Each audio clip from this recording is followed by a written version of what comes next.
We are back with the lovely Supriya Singh. Supriya, Thank you.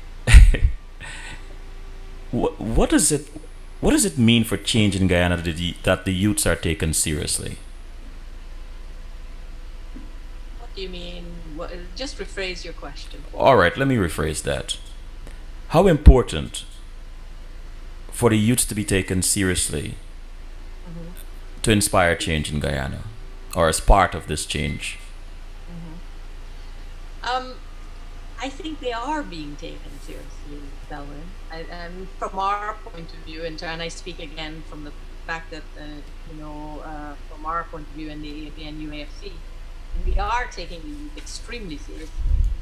And the youth are at the vanguard of everything that is for the future of this country. A lot of the people that are on the political stage right now, Mm-hmm. uh, we will not be here for much longer. And these young people have to be the ones that have to take Guyana forward.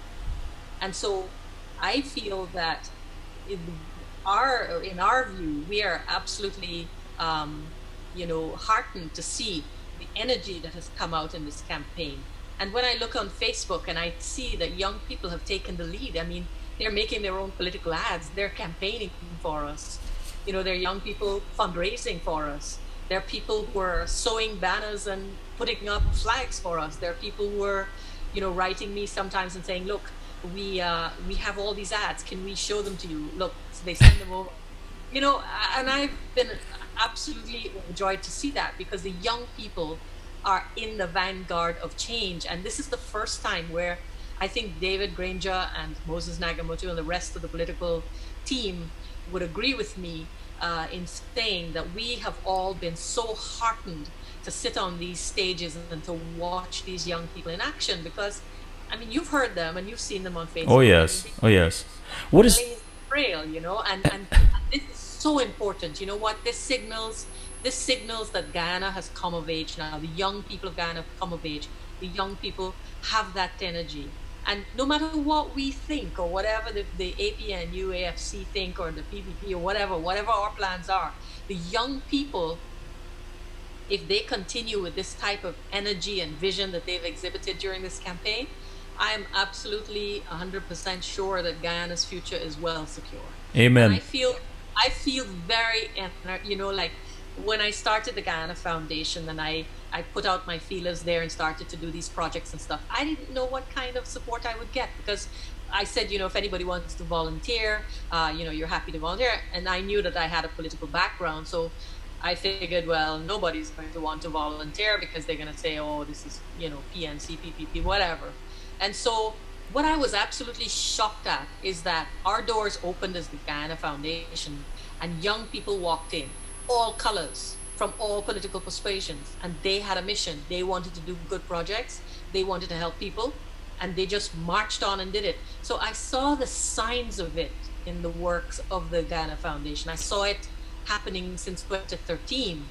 And then as we started this campaign, and then I saw the youth taking the lead, I said, you know what, this is a good feeling because I feel that I can that feel your enthusiasm and your optimism.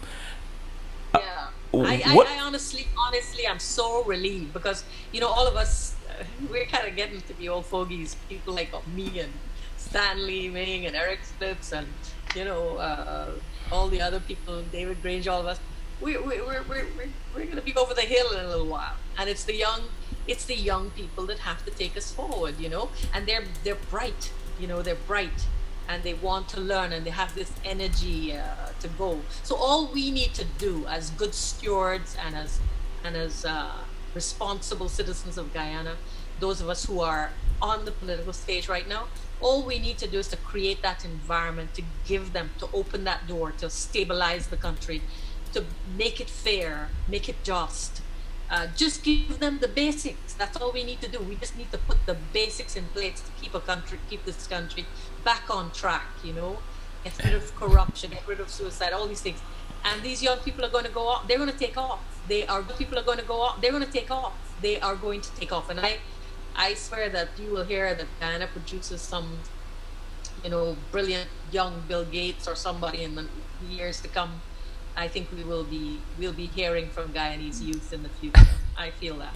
What is the Guyana you you envision in your moments of reflection? For the future, Yeah. uh, I see a vibrant country. People sometimes say that we could possibly be the Singapore of Latin America. I say we can be better than Singapore. I feel that Guyana has the kind of cultural mix and richness and diversity among its peoples, its strategic location in the region. All of these things give us everything we need to show the world, um, that this could be a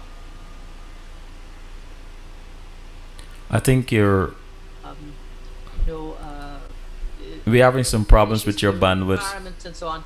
We can shape this country in such a way that we become a real model for development going forward.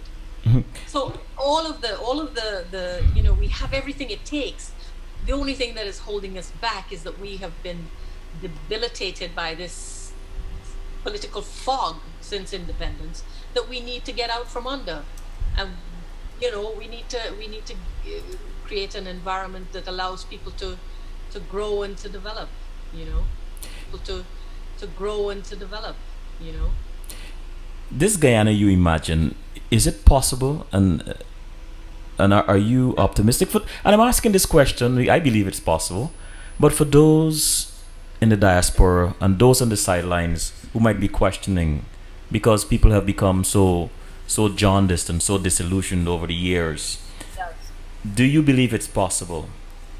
Well, let me tell you this, that if you had asked me that question in 2013, 2012, I'd say to you, boy, this looks like a failed state. It looks like we're going nowhere. Like this is just not moving, right? Because there was just this terrible heaviness in the society. But what I've seen of late in terms of people not sitting back anymore and taking this, and what I've seen of late of people not feeling scared to associate, and Indians mixing with blacks and Chinese and all these things, that signals to me that we are closer than we've ever been in the past. We are the closest we've ever been to making a gargantuan leap forward to a different dimension, to a different level where we can begin to pick up the pieces and find our footing and begin to shape our country. So, in a long winded way of answering your question, but this is probably the closest we've ever come to taking Guyana forward out of this whole. And talking about taking it forward, I want to arc back to issues with concerning women. What are your deepest concerns, perhaps deepest fears about how women are treated in the various corridors of influence and power in Guyana? It's very sort of in a token way. I mean, we have robust legislation for women's rights. Mr. Hoyt, actually, he was a really, he had a lot of vision as well. And during his term in office, there were a lot of good legislation put in place that protects the rights of women.